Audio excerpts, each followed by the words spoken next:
11 മുതൽ 16 വരെയുള്ള തിരുവചനങ്ങൾ. ഗുരു ആശീർവദിക്കണമേ. വിശ്വാസിയുടെ പോരാട്ടം. എന്നാൽ ദൈവിക മനുഷ്യനായ നീ ഇവയിൽ നിന്ന് ഓടി അകലണം.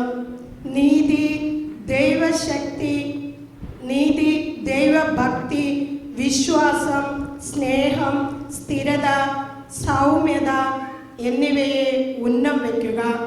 വിശ്വാസത്തിൻ്റെ നല്ല പോരാട്ടം നടത്തുകയും നിത്യജീവനെ മുറുകെ പിടിക്കുകയും ചെയ്യുക.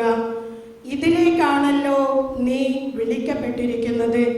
അനേകം സാക്ഷികളുടെ മുമ്പാകെ നീ ഇത് ദൃഢമായി ഏറ്റുപറഞ്ഞിട്ടുള്ളതാണല്ലോ. എല്ലാറ്റിനും ജീവൻ നൽകുന്ന ദൈവത്തിൻ്റെയും പന്തിയോസ് പീലാത്തോസിൻ്റെ മുൻപിൽ സത്യത്തിന് സാക്ഷ്യം നൽകിയ യേശുക്രിസ്തുവിൻ്റെയും സന്നിധിയിൽ നിന്നോട് ഞാൻ കൽപ്പിക്കുന്നു. കർത്താവായ യേശുക്രിസ്തു പ്രത്യക്ഷപ്പെടുന്നതുവരെ പ്രമാണങ്ങളെല്ലാം നിഷ്കളങ്കമായും അന്യൂനമായും നീ കാത്തു സൂക്ഷിക്കണം. വാഴ്ത്തപ്പെട്ടവനും ഏക പരമാധികാരിയും രാജാക്കന്മാരുടെ രാജാവും പ്രഭുക്കളുടെ പ്രഭുവുമായ ദൈവം യഥാകാലം ഇത് വെളിപ്പെടുത്തി തരും. അവിടുന്ന് മാത്രമാണ് മരണമില്ലാത്തവൻ.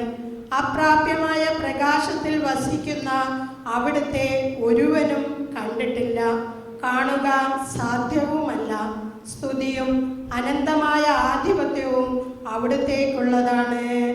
ആമേൻ.